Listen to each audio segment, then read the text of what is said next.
사랑합니다.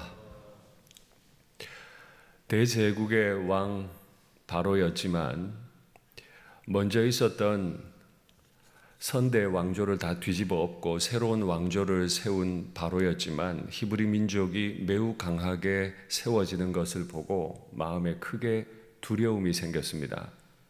왕이지만 두려움이 생겼을 때 그는 영아 살해를 지시했습니다. 오늘 우리가 읽은 바로 앞절이죠.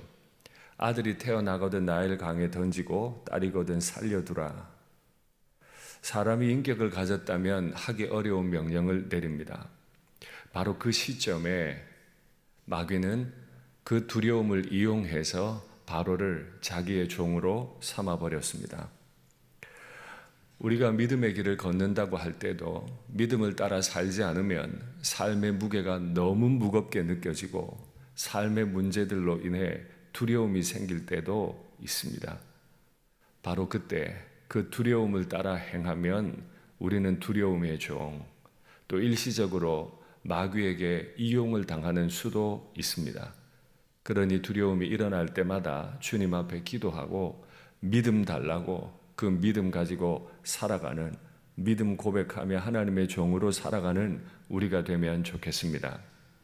그리고 오늘 2장으로 바로 넘어와서 우리가 잘 아는 내용인데요. 레위 한 남자가 있었습니다. 레위 가족 중 한 사람이 레위 여자에게 장가들었고 그 여자에게 가서 아기를 하나 낳았습니다.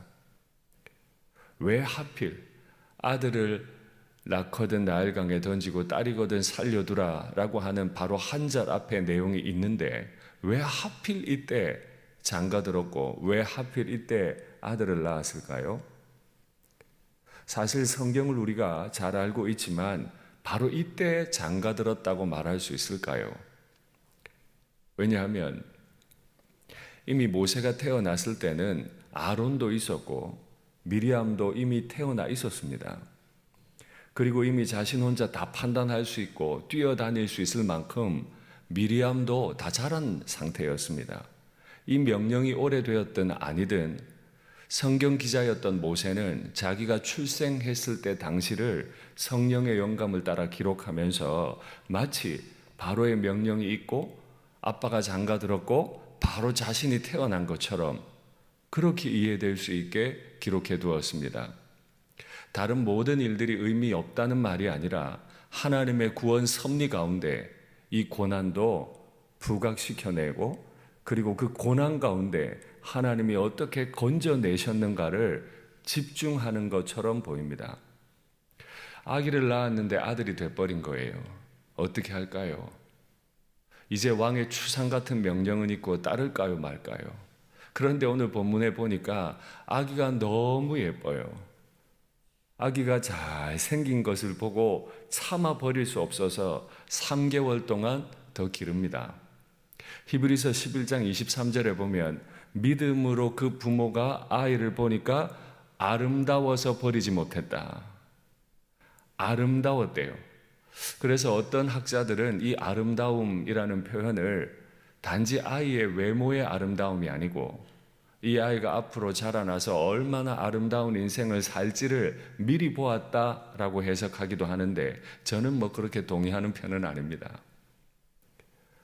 세상에 가장 아기가 아름다울 때가 100일 때쯤이라면서요.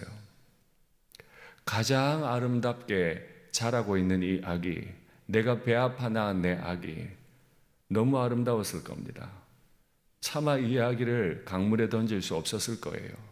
그런데 히브리서 11장 23절에는 한 가지 단서를 더 줍니다. 갈 때 아이를 숨겼고 왕의 명령을 두려워하지 않았다. 왕의 명령을 두려워하지 않았기 때문에 아이가 빽빽 젖을 달라고 울고 잠 온다고 우는 소리가 밖으로 나가면 체포될 수 있고 이야기를 뺏길 수 있는 걸 알지만은 일정 정도는 믿음을 가지고 이 아이를 지켜보려고 노력했던 부모의 수고도 있었을 겁니다. 그런데 저는 그 부모의 수고를 지금 말하고자 함이 아닙니다. 그 부모의 수고도 한계치에 달할 때가 있습니다. 더 숨길 수 없게 되매 처음에는 이 아이의 용모가 아름다움을 보았고 믿음을 가지고 왕의 명령을 두려워하지 않고 이 아이를 길러 나갔습니다. 그런데 사람에게 드디어 한계가 왔어요. 이 한계는 뭘까요? 아기 소리가 너무 우렁차서 이제는 발각이 될까 두려웠을까요? 아니면 이 아기 하나 숨겼다가 온 가족 몰살당했구나 두려웠을까요?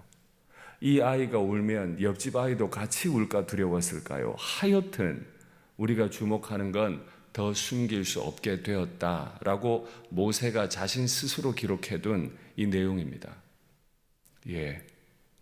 때로는 아무리 내가 아비여도 아무리 내가 어미여도 아이를 위해 할 수 있는 게 없어지는 순간이 반드시 옵니다. 그때 어떻게 하시겠습니까? 아비여도 어미여도 내가 아무것도 할 수 없는 순간이 온다면 두 번째, 하나님도 아무것도 하실 수 없을까요? 이 질문을 염두에 두고 이 어미가 한 행동을 한 번 더 보죠. 숨길 수 없게 되니까 한 갈대 상자를 가져왔습니다. 역청과 나무진을 발랐어요. 안전하게 방수 장치를 하고 아기를 거기에 두고 나일 강가 갈대 사이에 두었다. 강에 던지라고 했으니까 엄마는 아이를 강에 던집니다. 다만 갈대 상자, 방수 잘 된 갈대 상자에 담고 또 하나 흘러 떠내려가지 않도록 갈대 사이에 두었습니다. 숨길 수 없던 엄마가 할 수 있었던 딱 두 가지. 방수가 된 박스에 흘러 내려가지 않을 갈대 사이에 두는 일, 거기까지. 이 위기 가운데 엄마, 아빠가 할 수 있는 일이라는 건 딱 거기까지. 나일 강물이 흐르면 갈대 사이에 있던 갈대 상자는 흘러가 버리지 않을까요? 더 심각한 문제가 있습니다. 이 아이 배가 고파지면 어떻게 하죠? 아이가 울면 어떡하죠? 힘들어서 빽빽 울면 어떡하죠? 누가 그 아이를 건져낼 수 있습니까? 또 더 심각한 일. 학자들이 이미 다 발표를 한 내용입니다만 여러분 간혹 TV 같은 걸 보시면 동물의 왕국 뭐 이런 데 보시면 나옵니다.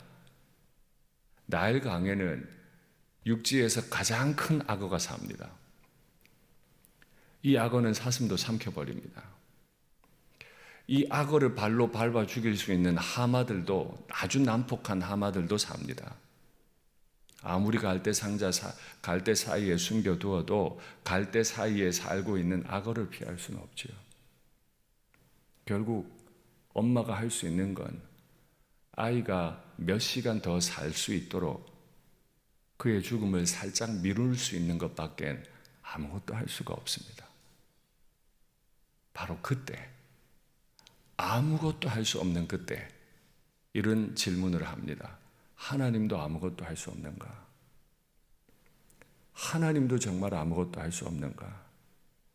아들을 낳거든 나일 강가에 던지고 딸을 낳거든 살려두라 라고 하는 이 명령 가운데 하나님의 종 모세를 나게 하셨다면, 그래서 그에게 소명을 주셨다면 하나님은 바로의 명령 가운데서도 나일 강물 가운데서도 나일 악어와 나일 하마 앞에서도 자기 혼자 아무것도 할 수 없는 이 아이를 살려내실 수 있지 않을까요? 엄마는 이 아이의 죽음을 잠시 연기했지만 하나님은 하나의 작품을 만드는데 이 작품을 만들기 위해 몇 사람을 동원하십니다. 첫째는 이 아기보다 먼저 태어나 있던 누나 미리암입니다. 이 미리암은 많이 컸어요. 어린 아기가 아닙니다. 자기 동생이 어찌 될까 갈대 상자를 지켜보고 있었던 것 같습니다. 흘러 떠내려갔을까요? 갈대 상자를 끝까지 따라갔고 마침내 놀라운 광경을 목격합니다. 이 갈대 상자가 바로의 딸에 의해 건짐을 받는 걸 봅니다. 거기까지만 목격했다 하더라도 이 누이는 대단한 누이인데요. 바로의 공주에게 다가갑니다. 저는 이해가 잘 안 되는 게 공주 옆에는 시녀가 있었다고 기록하고 아마 먼 곳 어느 곳엔 군인들이 지키고 있지 않았을까요? 어떻게 바로의 공주에게까지 갔는지는 모르겠습니다만은 바로의 공주에게 가서 유모를 소개시켜 드릴까요? 하고 자기 어머니를 데려가 버립니다. 이게 어린아이가 할 수 있는 일은 아니었을 겁니다. 사람이 할 수 있는 상황은 아닙니다. 왜냐하면 히브리 아들이 태어나면 강물에 던져 죽이라는 바로의 명령이 있었는데 그 바로의 명령을 알고 이 누이가 어찌 이 아이를 살릴 계획을 했을까요? 이건 하나님이 두려움을 이길 수 있는 용기를 주셨다라고 설명할 수 있는 것 외에 다른 방법이 없다고 저는 생각합니다. 두 번째요, 바로의 공주입니다. 바로의 공주는 하필 그 시간에 목욕을 하러 강가로 나왔습니다. 저 멀리 갈대 상자가 떠내려왔던 미리암이 왕궁 근처에 있는 갈대 사이에 두었는지 정확히 알 수는 없습니다만 공주의 눈에 갈대 상자가 들어왔어요. 시녀들이 먼저 봤을까요? 더 멀리 있는 경비병들이 봤을까요? 어쨌건 아이의 우는 소리를 듣고 그 갈대 상자는 공주에게 인도됐습니다. 공주가 보았습니다. 히브리인의 아기로다. 그럼 어떻게 해야 되죠? 다시 강물에 던지거라. 바로가 명령을 했다면 바로의 공주도 당연히 명령을 해야죠. 그런데 바로의 공주의 마음에 불쌍히 여겼다 했습니다. 아기가 갈대 상자에 담겨 있는 모습을 보고 누구든지 불쌍히 여겼을 겁니다. 그러나 생판 알지 못하는 이 아기를 보고 불쌍히 여김이 아버지가 두려움 가운데 명령한 남자아이, 아들이 태어나거든 나일강에 던져 죽이라는 명령보다 더 컸을까요? 그러나 하나님은 그 바로의 딸에게 불쌍히 여기는 큰 마음을 주셨어요. 그리고 그 미리암과 대화 이후에 유모를 데려왔고 이 아이는 다시 엄마의 품에 인도됩니다. 데려가라. 그리고 엄마는 다시 모세를 자기 집으로 데려갑니다. 그리고 엄마 집에서 엄마 품 안에 안겨서 모세는 젖을 먹고 잘 자랍니다. 젖을 뗄 수 있을 때 다시 바로의 집으로 데려다 주었고 공주가 거두어 길렀습니다. 그리고 이 아이는 내 아들이다. 모세는 길러질 수 없는 아이였지만, 숨겨질 수 없는 아이였지만 엄마의 품이라고 하는 가장 안전한 곳으로 숨겨졌습니다. 모세는 히브리 민족의 아들이었지만 바로의 공주의 아들이라고 하는 가장 안전한 곳으로 숨겨지게 됐습니다. 누가 이 일을 행했습니까? 미리암입니까? 그의 어머니였습니까? 바로의 공주였습니까? 아닙니다. 하나님은 한마디 말씀으로 온 우주를 지으실 수도 있고, 하나님은 한마디 말씀으로 기적을 행하실 수도 있고, 하나님이 일하시는 또 한 가지의 방법이 있죠. 하나님은 사람을 통해서도 일하실 수 있습니다. 기가 막힌 상황 가운데서도 하나님은 기가 막히게 미리암을 예비하시고 바로의 공주까지도 예비하신 줄 믿습니다. 그리고 바로의 공주는 이 아기에게 이름을 주죠. 모세, 물에서 건져낸 사람이라. 바로의 공주를 통해 그에게 소명이 주어집니다. 너는 물에서 건짐받은 사람이니 너의 백성을 물에서 건져내거라. 그래서 그는 홍해 그 큰 물에서 자신의 백성을 건져내는 사람이 됐습니다. 아무도 나를 숨겨줄 수 없을 때 하나님은 가장 안전하게 나를 숨겨주실 수 있는 분임을 믿습니다. 히브리서는 이 사실을 믿어야 한다고 우리에게 가르칩니다. 마찬가지입니다. 우리가 살아가기 힘든 시절이 올지도 모릅니다. 그러나 우리가 찬송한 것처럼 내 주는 자비하셔서 늘 내 곁에 계신다. 그 나라 가기까지는 늘 동행하신다. 하나님은 결코 실수하지 않으시고 하나님은 결코 약하지 않으시고 우리를 가장 안전하게 숨기시고 가장 필요 적절하게 사용해 주시고 내 아버지의 나라로 인도하실 것을 믿습니다. 내 아이들을 가장 안전하게 숨기시고 지키시고 기르시고 사용하시다가 아버지의 나라에 이르게 하실 것을 믿습니다. 말씀을 맺겠습니다. 내가 아무것도 할 수 없을 때